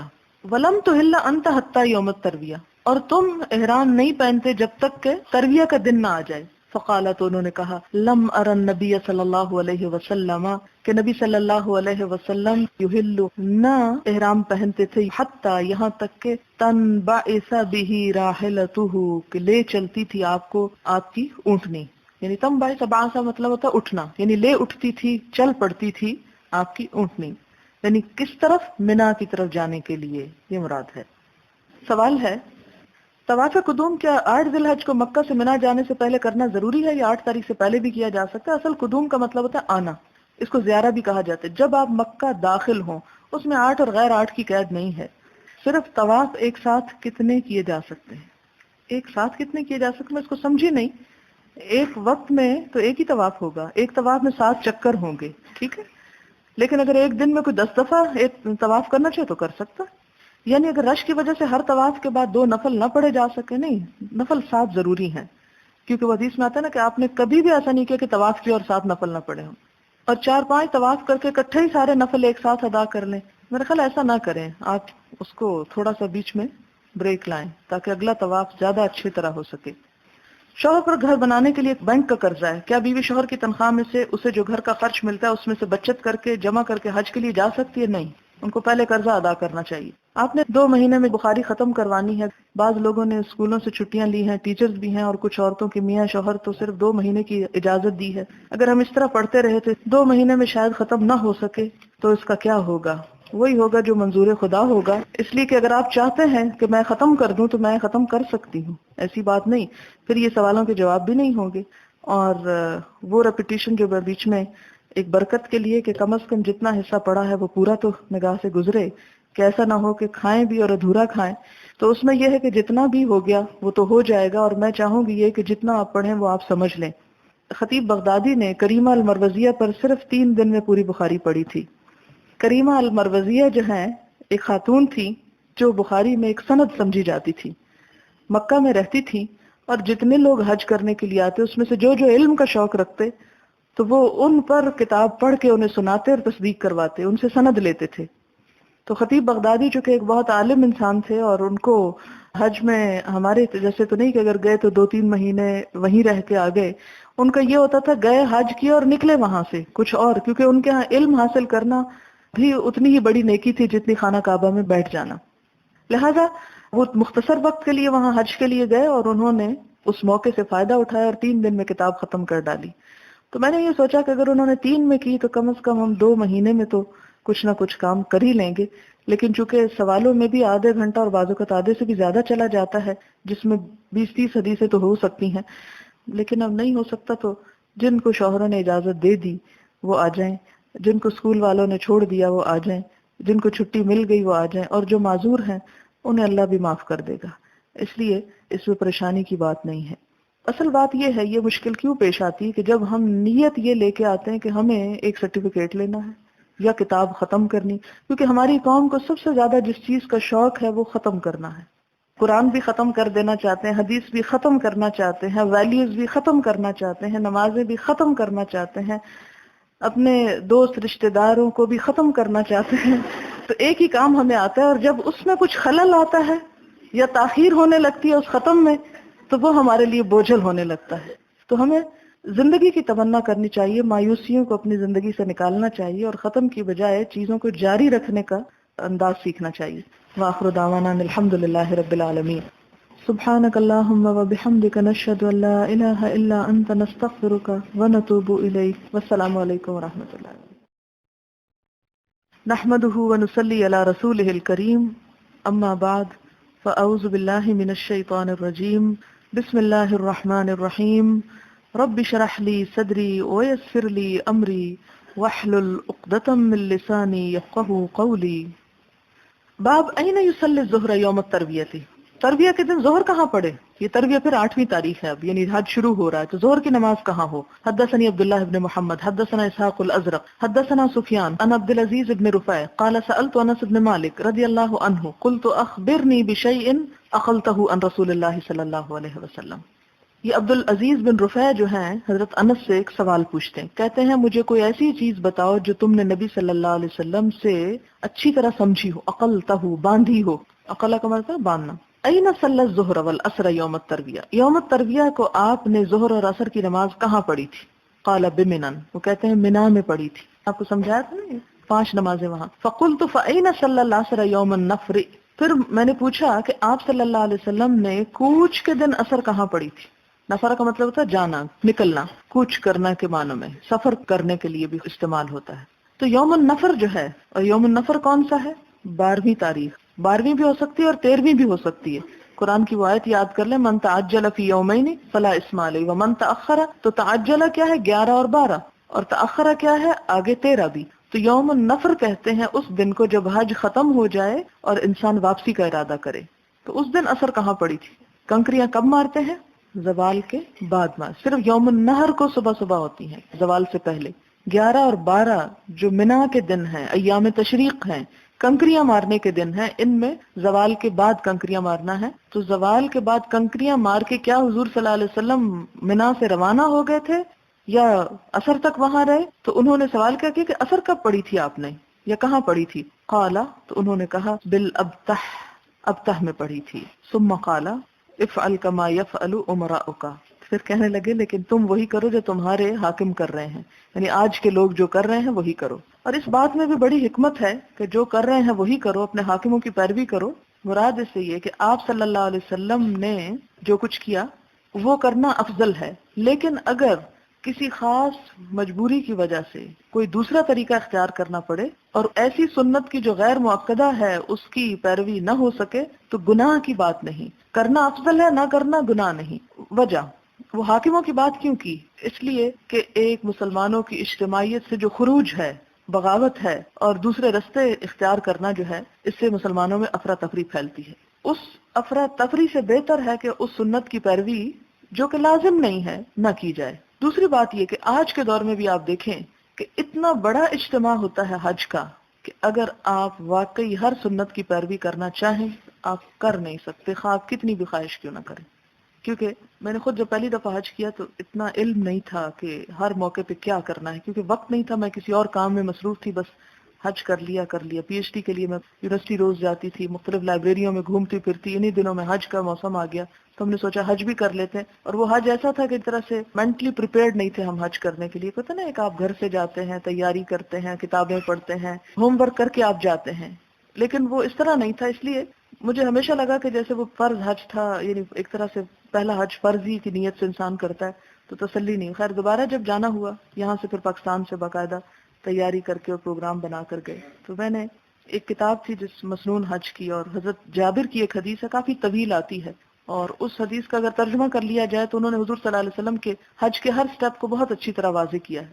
اب اس کے مطابق وہ میں نے پکڑ لی اور اس میں سے ایک ایک چیز دیکھتی تھی، اچھا آپ نے کیا کیا، یہ کرنا ہے، یہ کرنا ہے، یہ کرنا ہے. لیکن بعض چیزیں بالکل بیونڈ کنٹرول تھیں، اس لیے کہ جب سب لوگ جا رہے ہیں تو آپ اکیلے وہاں کیسے کھڑے رہ سکتے ہیں کہ میں سنت کی پیروی میں یہاں، جیسے عبداللہ بن عمر کرتے تھے کہ جہاں سے وہ سواری گزری وہ چاہے لمبا راستہ ادھر سے ہی گزار کے جانی ہے، آپ تو نہیں کر سکتے، اس لیے کہ خصوصاً اگر آپ عورت ہوں تو آپ نہیں کر سکتے۔ اب ایسے میں اکڑ کے کھڑے نہیں ہو جانا چاہیے کہ ہم سنت کی پیروی کر رہے ہیں، آپ جاتے ہیں تو جائیں، آپ کیسے کر سکتی ہیں ایسی پیروی؟ تو اس صورت میں جو چیزیں فرض، اسی لیے آپ دیکھیں کہ حج کا ہر رکن فرض نہیں ہے۔ مثلا مینا میں کنکریاں مارنا فرض کے درجے میں نہیں آتا، لازم ہے نہ ماریں گے دم دینا ہوگا، لیکن فرض نہیں ہے۔ فرض دو ہی چیزیں بڑی سی رکھی ہیں، ایک عرفہ اور ایک طواف۔ اب باقی چیزیں کچھ ہیں جو واجب کے درجے میں آتی ہیں، سنت مؤکدہ کے درجے میں آتی ہیں، کچھ چیزیں ہیں جن کو کرنا بہت اچھا ہے، آپ صلی اللہ علیہ وسلم کا اتباع ہے، موقع ہو تو ضرور کیجئے، لیکن اگر نہ کر سکے تو ملال تو آنا ہی چاہیے کہ کاش وہ کر لیتے، لیکن نہ کر سکے تو اس پر ہنگامہ برپا نہ کرے، اور یہ نہ سمجھے کہ آپ کا حج ہوا نہیں، کیونکہ جب ہم ہر چیز کو فرض کی لائن میں لے آتے ہیں تو اس سے پھر سختی پیدا ہو جاتی ہے اور بہت مشکلات پیدا ہو جاتی ہیں۔ آگے بھی آپ کچھ احادیث پڑھیں گے۔ اس وقت بھی ہوتا یہ ہے کہ مثلا کل میں نے آپ کو تھوڑا سا وہ طریقہ بتایا تھا کہ کہاں کس وقت کہاں سے رخصت ہونا ہے اور کہاں کس وقت پہنچنا ہے۔ مثلا منا ہی کا یوم الترویہ میں 5 نمازیں اور فجر پڑھ کے آپ کو وہاں سے چلنا ہوتا ہے، مسنون یہ ہے، لیکن اگر سارے لوگ یہی کرنے لگیں تو سب کا عرفات پہنچنا ہی مشکل ہو جائے۔ اس لیے بہت سے معلم اپنے لوگوں کو آدھی رات کو ہی وہاں سے لے چلتے ہیں۔ اب سارے اگر جا رہے ہیں، آپ کیسے رہ سکتے ہیں پیچھے کہ آپ کہ میں تو فجر پڑھے بغیر جا ہی نہیں سکتی، اس لیے کہ نبی صلی اللہ علیہ وسلم نے یہاں ہی فجر پڑھی تھی۔ اب ایک طرف آپ ادھر دل پکڑا ہوا ہے اور دوسری طرف یہ ہے کہ سارا قافلہ آپ کو لیے جا رہا ہے، اب کیا کرنا ہوگا؟ اب کیا کریں؟ وہی کریں جو لوگ کر رہے ہیں، کیونکہ بڑی تکلیف سے بچانے کے لیے اگر ایک سنت چھوڑنی پڑ جائے تو کوئی حرج نہیں۔ اور سنت بھی وہ نہیں کہ جو اس درجے میں آتی ہو کہ جس کو چھوڑنا گناہ ہے، اس درجے میں آتی کہ جس کو کرنا بہترین ہے، لیکن نہ کرنے میں یا کسی بڑی مصلحت کے لیے نہ کرنے میں حرج نہیں ہے، ٹھیک ہے۔ اس صورت میں یہاں پر انس بن مالک کہتے ہیں کہ تم یہ کر لو تو بہت اچھا، آپ نے تو جہاں اثر پڑھی تھی، ابتہ میں پڑھی تھی، محسب میں پڑھی تھی، لیکن اب لوگ نہیں پڑھتے، یا جو وقت کا امیر ہے اس نے کوئی اور حکم دے دیا ہے کسی مصلحت کو سامنے رکھتے ہوئے، تو تم اس امیر کی پیروی کرو، کیونکہ امیر کا یہ حکم جو ہے کسی سنت کو جان بوجھ کے ابالش کرنا نہیں ہے، بلکہ لوگوں کے لیے ایک سہولت پیدا کرنا۔ مثلاً آپ ایک اور چیز دیکھیں، نبی صلی اللہ علیہ وسلم نے اونٹ پر بیٹھ کے حج کیا۔ اب اگر کوئی شخص کہے کہ نہیں میں تو اونٹ پر ہی بیٹھوں گا، تو نتیجہ کیا نکلے گا؟ مشکل پیش آئے گی۔ ہاں ہو سکتا ہے 50-60 سال پہلے اگر کوئی کرنا چاہتا، اب تو آپ کو گاڑیاں بھی اندر نہیں لے جانے دیتے حرم کے پاس، ایسے 10-12 سال پہلے آپ عین حرم کے سامنے جا کے اتر سکتے تھے، لیکن اب تو آپ بہت دور دور اترتے ہیں، آپ میں سے ہر ایک کو ہی چلنا پڑتا ہے۔ یا تو یہ کہ بالکل سامنے آپ کی جگہ ہو تو اور بات ہے، لیکن سامنے بھی اگر آپ رہ رہے ہوں تو بھی بیت اللہ تک پہنچنے میں بہت فاصلہ ہو چکا ہے۔ اب اس صورت میں وہ سب کچھ ہو نہیں سکتا جو آپ صلی اللہ علیہ وسلم نے کیا، لہٰذا ایسی پیروی کہ جو انسان کو مشقت میں ڈال کے بہت سے فرائض چھڑوا دے، جسے میں ہمیشہ کہا کرتی ہوں کہ تہجد کے شوق میں فجر کی نماز نہ قضا کریں، کیونکہ وہ فرض ہے اور وہ نفل ہے۔ ہاں اگر اللہ تعالیٰ دونوں میں بیلنس رکھنے کی توفیق دے تو بہت اچھی بات ہے، اور ہمارا شوق اور خواہش اور تمنا اور تڑپ اور محبت ہونی چاہیے کہ ہم زیادہ سے زیادہ آپ کے قریب ہو جائیں۔ ہاں یہ اور بات ہے کہ بغیر عذر کے انسان صرف سستی سے کام نہیں کر رہا تو وہ دوسرے درجے میں آ جاتا ہے۔ حدثنا علی سمع ابا بکر بن عیاش حدثنا عبد العزيز لقيت انسا وحدثني اسماعيل بن ابان حدثنا ابو بكر عن عبد العزيز قال خرجت الى منى يوم التروية فلقيت انس رضي الله عنه ذاهبا على حمار۔ یہ عبد العزیز کہتے ہیں، یہ جو اوپر والے ہیں وہی، کہ میں منی کی طرف گیا کب؟ یوم الترویہ کو۔ فلقیت انسا، تو میں حضرت انس کو ملا، ذاهبا على حمار، جو گدھے پہ بیٹھ کے جا رہے تھے۔ فقلت، تو میں نے کہا، این صلی النبی صلی اللہ علیہ وسلم هذا اليوم الظہر، میں نے پوچھا کہ نبی صلی اللہ علیہ وسلم نے ظہر کی نماز آج کے دن کہاں پڑھی تھی؟ فقال، تو کہتے ہیں، انظر حیث یصلی امراؤک فصلی، تو انہوں نے یہ نہیں بتایا کہ کہاں اور کیسے کہا، جو تمہیں کہا جا رہا ہے تمہارے امراء کہہ رہے ہیں ویسا ہی کر لو، یعنی جیسے کہ آپ قرآن پاک میں پڑھ چکے ہیں، اطیعوا اللہ و اطیعوا الرسول و اولی الامر منکم، اور شاید اسی لیے اللہ تعالیٰ نے اپنے بعد رسول اللہ صلی اللہ علیہ وسلم کے بعد ان کے لیے بھی حکم دیا، کیونکہ بعض اوقات کسی بھی مصلحت کے لیے اور لوگوں کو ایک ڈسپلن کا پابند کرنے کے لیے کچھ چیزوں کو، خواہ وہ افضل کے درجے میں ہی کیوں نہ آتی ہوں، ایک اور فضیلت اور ایک اور بھلائی کے لیے ان کو تھوڑی دیر کے لیے پیچھے کرنا پڑتا ہے، اور ایسا کرنا نعوذ باللہ کوئی آپ صلی اللہ علیہ وسلم کے ساتھ زیادتی کرنا نہیں ہے، بلکہ عام مصلحت کے لیے۔ ہاں اگر وہ بغیر کسی عذر اور بغیر کسی وجہ کے اپنی بات کو بڑا بنانے کے لیے کریں تو پھر نہیں مانی جا سکتی بات۔ مثال کے طور پہ آپ نے وہ عید الفطر کے موقع پر خطبے کی بات پڑھی کہ آپ صلی اللہ علیہ وسلم کا طریقہ کیا تھا کہ پہلے نماز ہوتی پھر خطبہ ہوتا. مروان نے کیا کیا؟ اس کے الٹ کیا. تو صحابہ کرام نے اس پہ بہت آبجیکٹ کیا، اور ایک صحابی کا بات ہے نا کہ انہوں نے اس کو پکڑ کے کھینچا بھی کہ تم یہ خلاف سنت کام کرے، اس لیے کہ وہ مجبوری نہیں تھی کوئی، اس کی ایک اپنی ذاتی مجبوری تھی. اور وہ ذاتی کیا تھی؟ تو اس کو ڈر یہ تھا کہ لوگ نماز پڑھ کے سب چلے جائیں گے اور میری بات کوئی نہیں سنے گا، تو پہلے ہی سنا دینا چاہتا تھا. تو ایسی صورت میں اس میں یہ ہے کہ پھر وہ منکر میں ایک چیز آ جائے گی، اس کو روکنا چاہیے. لیکن اگر کسی ایسی مصلحت کے تحت وہ ایک کام کر رہا ہے جس میں سب کا بھلا اور فائدہ ہے اور اس کے اپنے خاص کسی مفاد کی پروٹیکشن نہیں ہو رہی، تو اس صورت میں دوسری بات ہے. باب الصلاۃ بمنا، منا میں نماز پڑھنا. حدثنا ابراہیم بن المنذر حدثنا ابن وهب اخبرني يونس عن ابن شهاب قال اخبرني عبيد الله بن عبد الله بن عمر عن ابيه قال صلى رسول الله صلى الله عليه وسلم بمنا ركعتين وابو بکر وعمر وعثمان صدرا من خلافته، کہ نبی صلی اللہ علیہ وسلم نے منا میں نماز پڑھی کتنی؟ 2 رکعتیں، یعنی قصر پڑھی، اور ابو بکر نے بھی اور عمر نے بھی اور عثمان رضی اللہ تعالی عنہ نے بھی صدرا من خلافتی، اپنی خلافت کا ایک حصہ. اور اس کے بعد انہوں نے جب پوری پڑھنی شروع کی تو دوسرے صحابہ نے اس پر اعتراض کیا اور ان کا یہ فعل جو تھا وہ خلاف سنت سمجھا. لیکن ان کے بارے میں یہ آتا ہے کہ انہوں نے اپنی رائے اس لیے بدلی تھی کہ انہوں نے کہا کہ میں نے مکہ میں شادی کر لی ہے، کچھ اس طرح کی بات بھی آتی ہے ایک اور روایت میں. لیکن باقی لوگ جتنے بھی حج کرنے کے لیے جاتے ہیں ان کے لیے مسنون یہی ہے. حدثنا آدم حدثنا شعبہ عن ابی اسحاق الحمدانی عن حارث بن وهب الخزاعی رضی اللہ عنہ قال صلی بنا النبی صلی اللہ علیہ وسلم ونحن اکثر ما كنا قط وآمنه بمن رکعتین. یہاں ایک اور صحابی ہیں، اوپر عمر ہیں اور یہاں پر حارثہ بن وہب ہے کہ نبی صلی اللہ علیہ وسلم نے ہم کو نماز پڑھائی ونحن اکثر ما كنا، اور اس وقت ہم اپنی اکثریت میں تھے. اکثریت سے مراد یہاں کیا؟ ظاہر حجۃ الوداع کے موقع پر سب سے بڑا ہجوم تھا ایک جگہ پر. ما كنا قط، یعنی اس سے پہلے کبھی ہم اتنی کثرت سے جمع نہیں ہوئے تھے. وآمنه، اور اتنے امن میں بھی کبھی نہیں ہوئے تھے. بمنن، منا کے مقام پر، یعنی کہنا یہ چاہتے ہیں کہ ہم بہت زیادہ ہونے کے باوجود بہت امن میں بھی تھے، کیونکہ آپ کے ساتھ تھے شہر حرام، مہینہ حرام، اور ویسے احرام پہنے ہوئے تھے سب لوگ. اور وہاں پر انہوں نے کیا کیا؟ صلی بمنن رکعتین، 2 رکعت نماز ادا کی.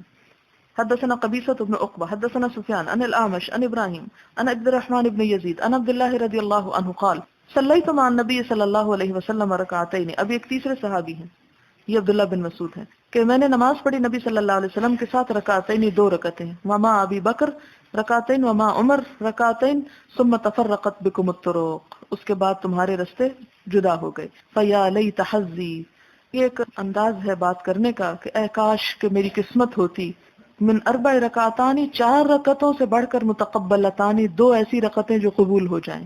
یعنی کہ کاش میں سنت ہی کی پیروی کرتا، یا سنت ہی کی پیروی کو افضل سمجھتا ہوں کہ وہ زیادہ قبولیت کا درجہ رکھتی ہے بنسبت اس کے کہ کسی اور کے طریقے کی پیروی کروں. اصل میں ہوتا یہ ہے کہ جب ایک امیر کوئی کام کرتا ہے تو باقی لوگ آنکھیں بند کر کے اس کے پیچھے چل پڑتے ہیں. چونکہ حضرت عثمان نے کیا، ان کو دیکھا دیکھی باقی لوگ بھی ایسے کرنے لگے. حضرت عثمان کی ہو سکتا ہے ایک ریزن ہو، لیکن باقی لوگ تو یہ نہیں جانتے کہ کوئی کس ریزن سے ایک کام کر رہا ہے، جس کی وجہ سے لوگوں کے اندر ایک اختلاف پیدا ہو گیا. اب اس میں آپ دیکھیں کہ 4 پارے کے شروع میں آپ نے پڑھا ہوگا کہ کل الطعام کان حل لبنی اسرائیل الا ما حرم اسرائیل علی نفسی، کہ تمام کھانے بنی اسرائیل پہ حلال تھے مگر جو حضرت یعقوب نے اپنے لیے حرام قرار دیا. اب انہوں نے جب ایک چیز کو اپنے لیے ممنوع قرار دیا، اور کہتے ہیں کہ ان کو ارق النساء کی بیماری تھی، انہوں نے کہا میں اونٹ کا گوشت نہیں کھاؤں گا کیونکہ ان کو تکلیف دیتا تھا. ان کی ایک ذاتی ریزن کی وجہ سے کیا ہوا کہ بنی اسرائیل اللہ کی ایک حلال نعمت کو حرام سمجھنے لگے. اسی لیے سورۃ التحریم میں ہم دیکھتے ہیں کہ حضور صلی اللہ علیہ وسلم کو کیا خطاب ہے؟ یا ایھا النبی لما تحرم ما احل اللہ لک، کہ اللہ تعالیٰ نے آپ کے لیے جو چیزیں حلال کی ہیں ان کو آپ کیوں حرام ٹھہراتے ہیں؟ کیونکہ آپ صلی اللہ علیہ وسلم اگر ایک جائز چیز کو، کہا جاتا ہے وہ شہد تھا یا جو بھی جائز چیز کو، اگر اپنی کسی ذاتی پسند یا ناپسند کی وجہ سے بھی نہیں استعمال کر رہے اور اس کے استعمال میں کراہت محسوس کر رہے ہیں، تو اس کا نتیجہ کیا نکلتا؟ ساری امت اس نعمت کو اپنے لیے حرام کر لیتی. تو اس لیے کہتے ہیں نا کہ اگر ایک عام شخص پھسلتا ہے تو وہ خود ہی پھسلتا ہے، لیکن جب ایک لیڈر پھسلتا ہے تو پوری قوم پھسلتی ہے، اور اس سے پھر مسلمانوں کے اندر اختلاف پیدا ہو جاتا ہے، تفرقہ پیدا ہوتا ہے. آپ دیکھیں نا کہ جب ایک ڈرائیور ایکسیڈنٹ کرتا ہے کیا ہوتا ہے نتیجہ؟ جتنے لوگ پیچھے بیٹھے ہوتے ہیں سب سفر کرتے ہیں. تو گاڑی میں باقی لوگ جو ہیں وہ بھی الرٹ ہو کے بیٹھتے ہیں اور سامنے دیکھتے رہتے ہیں ادھر ادھر کہ ٹھیک ڈرائیو کر رہا ہے، اور اکثر لوگ ساتھ ساتھ کمنٹ پاس کرتے رہتے او ہو ادھر نہیں ادھر. لیکن یہ ہے کہ ان کا اتنا کانشیس ہونا ضروری نہیں ہوتا جتنا ڈرائیور کا کانشیس ہونا ضروری ہے. سب سو بھی جائیں تو اسے نہیں سونا چاہیے، کیونکہ وہ سو گیا تو سب برباد ہو جائیں گے. باب صوم یوم عرفہ، عرفات کے دن روزہ رکھنا. صحیح مسلم کی ایک روایت ہے کہ عرفہ کے دن روزہ جو ہے وہ 2 سال کے گناہوں کی معافی کا سبب ہے. حاجی نہیں رکھیں گے یہ روزہ، لیکن جو گھروں میں رہنے والے ہیں وہ رکھ سکتے ہیں. حاجی کیوں نہیں رکھیں گے؟ نبی صلی اللہ علیہ وسلم نے نہیں رکھا. اس کی دلیل یہ حدیث ہے، حدثنا علی بن عبداللہ حدثنا سفیان عن الزہری حدثنا سالم قال سمعت عمیرا مولا ام الفضل ان ام الفضل شک الناس یوم عرفہ فی صوم النبی صلی اللہ علیہ وسلم. ام الفضل کہتی ہیں کہ نبی صلی اللہ علیہ وسلم کے روزے کے بارے میں لوگوں نے شک کیا یوم عرفہ کے دن کہ آج آپ روزے سے ہیں یا نہیں. مراد یہ ہے فبعثت النبی صلی اللہ علیہ وسلم بشراب فشربہ، تو میں نے نبی صلی اللہ علیہ وسلم کو پینے کے لیے کچھ بھیجا تو آپ نے اس کو پی لیا، جس سے پتہ چلا کہ آپ کو روزہ نہیں تھا. باب التلبیہ والتکبیر اذا غدا من منن الی عرفہ، تلبیہ پڑھنا یا تکبیر پڑھنا دونوں پڑھی جا سکتی ہیں جب کوئی شخص منا سے عرفہ کو نکلے. حدثنا عبداللہ بن یوسف اخبرنا مالک ان محمد بن ابی بکر الثقفی انہ سأل انس بن مالک رضی اللہ عنہ وہما غادیان من منن الی عرفہ، کہ دونوں جا رہے تھے منا سے عرفہ کی طرف. کیف کنتم تصنعون فی ھذا اليوم مع رسول اللہ صلی اللہ علیہ وسلم، یہ پوچھنے والے کون ہیں؟ محمد بن ابی بکر. کس سے پوچھتے ہیں؟ انس بن مالک سے. کیا پوچھتے ہیں؟ کیف کنتم تصنعون فی ھذا اليوم، کہ اس روز تم لوگ کیا کیا کرتے تھے نبی صلی اللہ علیہ وسلم کے ساتھ. فقال، تو وہ کہتے ہیں کان یحل منا المحل فلا ينکر علیہ، تو ہم میں سے کوئی شخص تلبیہ پڑھتا، محل یعنی محل کہتے ہیں اصل میں بلند آواز سے پڑھنا، اور خصوصاً جب احرام کی حالت میں انسان پڑھے تو اس سے مراد تلبیہ ہوتی ہے. فلا ينکر علیہ، تو اس کے اوپر کوئی انکار نہیں کرتا تھا. ویکبر منا المکبر، اور ہم میں سے بعض لوگ تکبیر پڑھتے تھے. فلا ينکر علیہ، تو اس پر کوئی بھی اعتراض نہیں کرتا تھا. یعنی وسعت تھی، دونوں چیزیں ہو سکتی تھی. باب التہجیر بالرواح یوم عرفہ. التہجیر، تہجیر کہتے ہیں گرمی کا وقت، دوپہر میں جلدی کا وقت جو ہوتا ہے نا گرمی کا. رواح نکلنا یوم عرفہ، عرفہ کے دن یعنی عین گرمی میں نکلنا، یعنی وقوف کے لیے مراد ہے. اور یہ وادی نمرہ سے بھی نکلنا مراد ہے. اس میں نمرہ وہ وادی ہے جس میں عرفات ہے، یعنی عرفات کے باہر کا علاقہ جہاں عموماً قافلے منا سے چل کے جا ٹھہرتے ہیں، اور جب زوال ہوتا ہے تو پھر وہاں سے عرفہ کے اندر کو آ جاتے ہیں. کئی لوگ براہ راست بھی چلے جاتے ہیں اور بعض وہاں رک کے جاتے ہیں. اور یہ رک کے خود ہی آپ جا سکتے ہیں، معلموں کے ساتھ نہیں جا سکتے، ورنہ آپ ان کو روکتے روکتے جھگڑا شروع کر دیں. اور اللہ تعالیٰ نے فرمایا کہ وَمَنْ فَرَضَ فِيهِنَّ الْحَجَّ فَلَا رَفَثَ وَلَا فُسُوقَ وَلَا جِدَالَ فِي الْحَجِّ. حدثنا عبد الله بن يوسف اخبرنا مالك عن ابن شهاب عن سالم قال كتب عبد الملك الى الحجاج. عبد الملک بن مروان جو تھا اس نے حجاج بن یوسف کو لکھا. پہلے بھی میں عرض کر چکی ہوں کہ یہ عبداللہ بن زبیر کے فتح پا کر کیا بن چکا تھا؟ حجاز کا حاکم، یعنی مکہ مدینہ اس کے اندر تھے. کیا نصیحت لکھی عبد الملک بن مروان نے؟ اللہ تخالف ابن عمر فی الحج، کہ نہ مخالفت کی جائے ابن عمر کی حج میں، یعنی جو کچھ وہ کہتے ہیں وہی کیا جائے. فجاء ابن عمر، ابن عمر آئے رضی اللہ عنہ، وانا معه، اور میں ان کے ساتھ تھا. یہ کون ساتھ تھا؟ ان کا بیٹا سالم.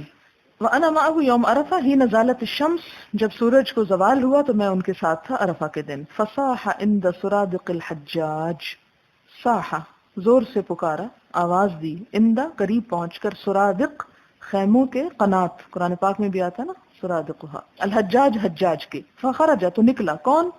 حجاج نکلا. یہ الحجاج سے مراد عام حجاج نہیں، حجاج بن یوسف ہے یہاں. فصاح عند سرادق الحجاج، تو زور سے پکارا حجاج کے خیمے کے پاس جا کر. کس نے پکارا؟ عبداللہ بن عمر نے. فخرج، وہ نکلا، کون؟ حجاج. کہاں سے نکلا؟ اپنے خیمے سے. وعلیہ، اور اس کے اوپر تھا کیا؟ ملحفتن، ایک اوڑھنے کی چیز. لحاف بھی اسی سے ہے، لحاف نہیں تھا یہاں، اوڑھنے کی چادر مراد ہے. معصفرتن، جو رنگی ہوئی تھی کسم میں. فقالا، تو اس نے کہا، ما لک یا ابا عبد الرحمن، تمہارا کیا معاملہ ہے اے ابو عبد الرحمن. اب آپ دیکھیں کہ عبداللہ بن عمر کا نام عبداللہ ہے اور کنیت ابو عبد الرحمن. کوئی چیز چھوڑی نہیں انہوں نے جو نبی صلی اللہ علیہ وسلم کو پسند ہو. فقال الرواح ان كنت تريد السنہ، کہ چلنا ہوگا اگر تم سنت کی پیروی کرنا چاہتے ہو. حجاج کو اپنے امیر کی طرف سے حکم ملا تھا کہ حج میں عبداللہ بن عمر کی مرضی کے مطابق ہی سب کچھ کرو. لہذا جو ہی عبداللہ بن عمر نے ان کو پکارا، کس کو؟ حجاج کو، تو وہ باہر نکل آیا. اور یہاں پر آپ دیکھیں کہ اس وقت کے جو اہل علم تھے ان کا روب اور دبدبہ کتنا تھا. حالانکہ ہم دیکھتے ہیں کہ حضرت عمر اگرچہ بہت بڑے خلیفہ تھے اور سیاست کے میدان میں بہت آگے تھے، لیکن اس کے باوجود ان کے بیٹے نے ساری زندگی اس چیز سے کوئی سروکار نہیں رکھا اور صرف علم کی خدمت میں مصروف رہے. یعنی ہر شخص ہر میدان کا اہل بھی نہیں ہو سکتا اور اس کو ہر میدان میں گھسنا بھی نہیں چاہیے. ہو سکتا ہے جو اہل سیاست ہو وہ علم کے میدان میں بہتر نہ ہو، اور جو اہل علم ہو وہ اس میدان میں بہتر نہ ہو، اور یہ دونوں چیزیں الگ الگ نظر آتی ہیں. یہ کوئی فرض نہیں ہے کہ دونوں چیزوں کو کمبائن کر دیا جائے. اگر یہ کہا جاتا ہے نا کہ جدا ہو دین سیاست سے تو رہ جاتی ہے چنگیزی، اس کا یہ معنی نہیں ہے کہ ہر شخص ہی سیاست میں ضرور حصہ لے. یعنی اس کا مطلب یہ ہے کہ سیاست دین کے اصولوں کے مطابق ہو، یہ اصل معنی ہے. یعنی سیاست میں خود ساختہ جھوٹ اور فریب جو ہیں ان کی اجازت نہیں ہے، یا یہ سمجھنا کہ سیاست کرتے وقت خدا، رسول، آخرت اور کسی بھی چیز کا خوف نہ کیا جائے، تو اس کا یہ معنی نہیں ہے. لیکن اس کا یہ مطلب نہیں ہے کہ وہ ہر ایک کے اوپر فرض کا درجہ رکھتی کہ ہر شخص اس میں ملوث ہو. اگر کوئی شخص اس سے بچ کر کسی اور فیلڈ میں کام کرنا چاہتا ہے تو کر سکتا ہے. علامہ اقبال کے شعر کا مطلب نہیں کہ مثلا اگر کوئی شخص کسی بھی کیپیسٹی میں ہے تو وہ سیاست کو وہاں ضرور دخل دے. اس طرح ہمارے پاس ہوٹلز میں اور بسوں میں لکھا ہوتا ہے کہ براہ کرم سیاسی گفتگو سے پرہیز کریں، اور وہ بھی اسی وجہ سے کہ ہمارے ہاں کی سیاست جو ہے وہ دین سے بہت دور ہے، اور سیاست میں جھوٹ بہت اہم کامیابی کا ذریعہ تصور کیا جاتا ہے، اور جو جتنا زیادہ جھوٹ بول سکتا ہو اتنا ہی زیادہ کامیاب سیاستدان تصور کیا جاتا ہے. ہو سکتا ہے یا نہیں لیکن مانا جاتا ہے. وہ اس سے دلیل لیتے ہیں جی جنگ میں جھوٹ اور دھوکہ سب جائز ہے تو یہاں بھی جائز ہے. بہرحال اس وقت میرا موضوع یہ نہیں ہے. میں یہاں تھوڑی سی ایک جھلک آپ کو یہ دکھانا چاہتی تھی کہ ہمارے یہاں یہ تصور بہت عام ہو گیا کہ ہر وہ شخص جو دیندار اسے سیاست میں ضرور آنا چاہیے، یا جو اہل علم ہے ان کا علم مکمل نہیں جب تک کہ وہ سیاست کے میدان میں نہ اتریں، جبکہ یہ فرض نہیں. عبداللہ بن عمر کا طرز عمل آپ کے سامنے ہے کہ انہوں نے اپنے آپ کو اس سے بچا کر رکھا. اس لیے کہ جب اہلیت نہیں ہوتی اور انسان وہ کام کرنا شروع کر دیتا ہے تو بعض اوقات فائدے کی بجائے خرابیاں سامنے آتی ہیں. اور ایک وقت میں ایک شخص کے پاس اتنی صلاحیتیں بہت کم لوگوں کے پاس ہوتی ہیں کہ وہ ایک طرف دین میں بھی بہت اچھے ہوں، علم میں بہت اعلیٰ درجے کا مقام رکھتے ہیں، اور ساتھ پھر وہ سیاسی امور پر بھی بہت بصیرت رکھتے ہوں. ہر شخص کے بس کی بات یہ نہیں ہوتی، اور خصوصاً علم تو ویسے بھی صبر مانگتا ہے اور اس کی اپنے تقاضے ہوتے ہیں اور اس کی اپنی ضروریات ہوتی ہیں. تو یہاں پر کیا کرتے ہیں عبداللہ بن عمر آ کے حجاج کو پکارتے ہیں اور زور سے پکارتے ہیں، ادب احترام سے نہیں، صاحا ما لک یا ابا عبد الرحمن فقال الرواح ان كنت تريد السنہ. کہتے ہیں سنت یہ ہے کہ اس وقت چل نکلو. قال هذه الساعة، حجاج کہنے لگا اس وقت یعنی اتنی تپتی دوپہر کو. قال نعم، حضرت عبداللہ بن عمر کیا کہتے ہیں؟ جی ہاں. قال فانظرنی حتی افید علی رأسی، تو کہتے ہیں مجھے ذرا مہلت دو کہ میں اپنے سر پہ کچھ پانی ڈال لوں، انڈیل لوں. ثم اخرج، یہ آپ نے پڑھا ہے، افیدوا علینا من الماء، وہ جہنم والے جنت والوں سے کیا کہیں گے؟ کوئی پانی ڈالو ہماری طرف. ثم اخرج، پھر میں نکلوں گا. فنزل حتی خرج الحجاج، تو حضرت عبداللہ اتنی دیر میں سواری سے نیچے اتر آئے. تھوڑا انتظار ان کو کرنا پڑا، تو انتظار کیا. پھر کیا ہوا؟ خرج الحجاج، حجاج نکلا. فصار بینی و بین ابی، تو میرے اور میرے باپ کے درمیان آ گیا. میرے کون ہے؟ یہ سالم جو عبداللہ بن عمر کے بیٹے تھے. کہتے ہیں کہ میرے اور میرے باپ کے درمیان حجاج آ گیا. فقلت، تو میں نے کہا ان کنت ترید السنہ، اگر تم سنت کا ارادہ رکھتے ہو، فقصر الخطبۃ وعجل الوقوف، تو خطبہ پھر کم دینا، خطبہ چھوٹا دینا. یعنی یوں محسوس ہوتا ہے کہ حجاج نے ان سے ریکویسٹ کی تھی کہ مجھے تم گائیڈ کرو کہ سنت کے مطابق کس طرح میں لوگوں کو حج کرواؤں. تو اب وہ بار بار یہی بات آ رہی کہ ان کنت ترید السنہ، تو ایسا کرنا اور ایسا کرنا. یہ اس کو باپ بیٹا جو ہیں تعلیم دے رہے ہیں حجاج کو.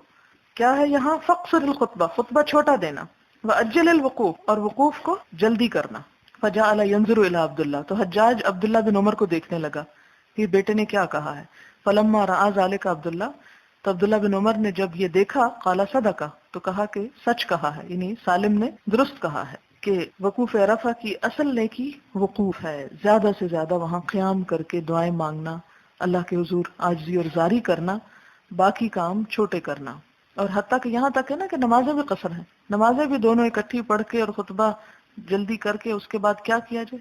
کھڑے ہونے والی بات کی جائے. لیکن لوگ عموماً اس چیز کا اتنا اہتمام نہیں کرتے اور سو جاتے ہیں، کیونکہ تھکے ہوئے ہوتے ہیں رات بھر کے. مینا میں کوئی پراپرلی سو نہیں سکتا ان خیموں میں، اس لیے یہاں پر آ کر پھر نڈھال ہو جاتے ہیں. اور وہیں آ کے محسوس ہوتا ہے کہ واقعی حج ایک جہاد ہے، اس سے کم نہیں ہے، کیونکہ کوئی بھی چیز اپنی مرضی کے مطابق نہیں ہوتی. نہ کھانا نہ پینا نہ آرام، وضو کے لیے، نہانے کے لیے، ہر چیز کے لیے ایک افراتفری کا عالم ہوتا ہے، اور ایک دو دن نہیں، مسلسل 4-5 دن اس میں آ جاتے ہیں۔ یہاں ایک اور بات بھی تھوڑی سی غور کے قابل ہے، اور وہ یہ کہ حجاج جب خیمے سے نکلا تو اس نے رنگا ہوا لباس پہنا ہوا تھا۔ معصفرہ کا لفظ پڑھا نا آپ نے، آپ کے ذہن میں یہ سوال نہیں آیا کہ انہوں نے روکا کیوں نہیں، اس کو منع کیوں نہیں کیا؟ اسی وقت روک دینا چاہیے تھا نا کہ یہ تم نے کیا کیا، کیونکہ پیچھے حدیث پڑھ چکا ہے، حضرت عبداللہ بن عمر ہی کی روایت ہے جس میں اس کا ذکر آتا ہے کہ مردوں کے لیے احرام میں رنگا ہوا کپڑا یا خصوصاً کسی خوشبو میں رنگا ہوا کپڑا جو ہے پہننا جائز نہیں ہے۔ لیکن یہاں پر وہ اور باتیں تو اس کو بتا رہے ہیں، یہ نہیں کہہ رہے کہ تم نے یہ غلط کام کیا۔ کیوں کہ نہیں، انل منکر نہیں کرنی چاہیے تھی یہاں؟ نہیں، بات یہ ہے کہ اس لباس کی جو معصفر والا تھا یہ اجازت نہیں تھی، لیکن مسئلہ یہ ہے کہ اگر آپ ایسے موقع پر نہیں انل منکر شروع کر دیں کہ جس سے آپ کا اپنا حج بھی خطرے میں پڑ جائے تو پرہیز کریں۔ یعنی اور بہت سے مواقع آئیں گے کہ جس میں آپ یہ تعلیم دے سکتے ہیں، لیکن ایک ایسی چیز کو نہیں چھیڑا گیا کہ جس کی وجہ سے وہاں پر ایک بحث مباحثہ اور ایک اور موضوع چل نکلے۔ جھگڑا تو ویسے بھی ناپسندیدہ ہے، لیکن خصوصاً حج کے موقع پہ جھگڑے کو لفظ کہہ کے لا جدال، کوئی جھگڑا نہ کرے۔ اب جھگڑا کب ہوتا ہے؟ جب ایک کچھ کہے تو دوسرا اس سے بڑی بات کرے، وہ اس سے بڑی بات کرے اس سے، اور تنازع اور شدت اختیار کر کے، یعنی پھر وہی ہوتا ہے جو ہمارے ملک میں ہو رہا ہے، قتل و غارت تک بات پہنچ جاتی، اور قتل و غارت برداشت نہ کرنے کی آخری حد ہے کہ اس انسان کو ختم کر دیا جائے جس کی بات اچھی نہیں لگتی۔ تو اس میں پھر وہی حکمت ضروری ہے۔ اگر یہ پہلے بھی میں اصول آپ کو بتا چکی ہوں کہ اگر ایک چھوٹی برائی کو ختم کرنے کے نتیجے میں ایک بڑی برائی سامنے آئے تو اس میں نہی عن المنکر پھر ساکت ہو جاتا ہے، کیونکہ منکر کا اصل مقصد کیا ہے کہ آپ منکر کو ختم کریں، نہ کہ اس سے بڑا منکر لے آئیں۔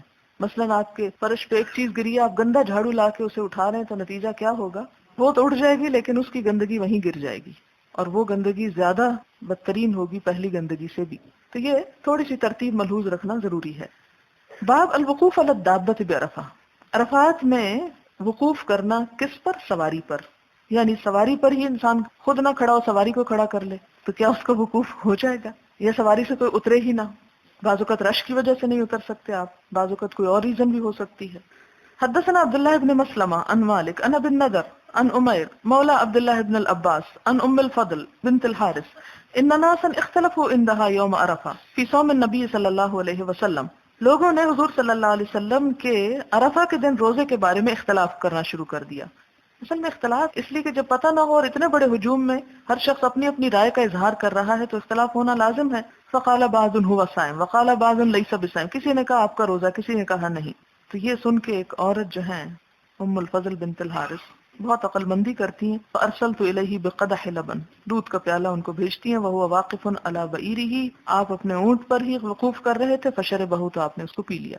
یعنی آپ صلی اللہ علیہ وسلم سواری پر بھی تھے، کیونکہ آپ دیکھیں کہ بعضوں کے طرفات میں آپ جا رہے ہوتے ہیں اور گاڑیاں وہیں بلاک ہو جاتی ہیں، تو اس میں گھبراہٹ اور پریشانی اور بیزاری اور لڑائی جھگڑا اور ڈرائیوروں کو سلواتیں سنوانا اور لوگوں کو برا بھلا کہنا، اس سے بجائے بہتر انسان زبان خاموش رکھے اور جو حالات ہیں ان میں صبر کر کے وہی کرتا چلا جائے، کیونکہ اس کی بھی اجازت یہاں مل رہی ہے کہ نبی صلی اللہ علیہ وسلم اونٹنی پر سوار تھے، اور اونٹنی پر خصوصاً آپ خطبہ دینے کے لیے سوار ہوئے تھے، اونچی جگہ پر جانے کے لیے۔ اگر اس دن کسی چیز پہ سوار ہونا ممنوع ہوتا تو آپ کسی بھی صورت میں اس پہ نہ چڑھتے، لیکن ہمارا دین ایسا نہیں کہ جس میں ایسی پابندیاں عائد کر دی جائیں کہ جن کے کوئی مصلحت نہیں، اور ضرور یہ کہا جائے کہ نہیں نیچے ہی کھڑا ہونا ہے، اور اگر کسی وجہ سے نہیں کھڑا ہو سکتا تب آپ کہیں جی چونکہ یہ کھڑا نہیں ہوا اس لیے اس کا حج نہیں ہوا۔ آپ دیکھیں کہ بعض جو لوگ ہوتے ہیں وہ ویل چیئر پر ہوتے ہیں، بعض لوگ اسی طرح کسی اور مجبوری میں ہاسپٹل میں ہی پڑے رہتے ہیں۔ آپ کو پتا ہے کہ جو لوگ بیمار بھی ہو جاتے ہیں ان کو ایمبولینسز پہ عرفات لایا جاتا ہے کہ ان کا حج ہو جائے، جو خود نہیں آ سکتے، تو وہ لیٹے لیٹے ہی سارا وقت وہاں گزار دیتے ہیں۔ تب آپ کہیں جی چونکہ یہ کھڑا نہیں ہوا اس لیے اس کا حج نہیں ہوا، تو یہ درست نہ ہوگا۔ باب الجمع بین الصلاتین، دو نمازوں کو جمع کرنا، بعرفہ، عرفہ کے دن۔ وکان ابن عمر رضی اللہ عنہما اذا فاتته الصلاة مع الامام جمع بینہما، کہ ابن عمر جو تھے ان کی جب نماز فوت ہو جاتی تھی امام کے ساتھ تو ان دونوں کے درمیان جمع کر لیتے تھے۔ یعنی عرفات میں آپ دیکھیں امام جب نماز پڑھاتا ہے تو آج کے دور میں بھی پاسبل نہیں ہے کہ جو لوگ مسجد سے باہر دور دراز جگہوں پہ خیمے لگائے ہوئے ہوں وہ امام کے ساتھ نماز پڑھے۔ اس میں عموماً لوگ کیا کرتے ہیں، پھر ہر ایک اپنے اپنے خیمے میں الگ امامت کروا دیتا ہے، تو اس طرح بھی جائز ہے۔ وقال الليث حدثني عقيل عن ابن شهاب قال اخبرني سالم ان الحجاج بن يوسف عام نزل بابن الزبير رضي الله عنهما سأل عبد الله كيف تصنع في الموقف يوم عرفة، سالم نے مجھ کو خبر دی کہ حجاج بن یوسف جس سال ابن زبیر کے ساتھ اس نے جنگ کی تو انہوں نے عبداللہ بن عمر سے پوچھا کیف تصنع فی الموقف یوم عرفہ، کس طرح تم کیا کرتے تھے وقوف یوم عرفہ کو؟ فقال سالم کہتے ہیں ان کنت ترید السنہ فحجر بالصلاۃ یوم عرفہ، اگر تم سنت کی پابندی چاہتے ہو تو کیا کرو، فحجر جلدی پڑھو، کس کو؟ بالصلاۃ نماز کو، سورج ڈھلتے ہی نماز پڑھ لو یوم عرفہ، عرفہ کے دن۔ فقال عبداللہ بن عمر صدقہ، عبداللہ بن عمر نے کہا سچ کہتا ہے، انہم کانوا یجمعون بین الظہر والعصر فی السنۃ، کہ سنت کے مطابق صحابہ کرام ظہر اور عصر کو جمع کیا کرتے تھے۔ فقلت لسالم افعل ذلك رسول اللہ صلی اللہ علیہ وسلم، میں نے سالم سے پوچھا کہ کیا نبی صلی اللہ علیہ وسلم نے ایسا ہی کیا؟ یہ پوچھنے والے کون ہیں؟ زہری ہیں، یہ پیچھے ہے نا ابن شہاب۔ فقال سالم، اور سالم کہتے ہیں وَهَلْ تَتَّبِعُونَ فِي ذَلِكَ إِلَّا سُنَّتَهُ، اور کیا صحابہ کرام آپ صلی اللہ علیہ وسلم کی سنت کے علاوہ کچھ اور بھی کیا کرتے تھے؟ یعنی یہ تم پوچھ کیوں رہے ہو؟ تو یہاں پر حجاج کو کی جانے والی نصیحتوں میں ایک تیسری نصیحت جس کا پچھلی حدیث میں ذکر نہیں یہاں پر ہے، فحجر بالصلاۃ، کہ نماز کو جلدی پڑھنا، وہاں خطبہ کم کرنے کی بات ہے، اور دوسرا زوال کے فوراً بعد ہی عرفہ کے اندر آنے کی بات ہے۔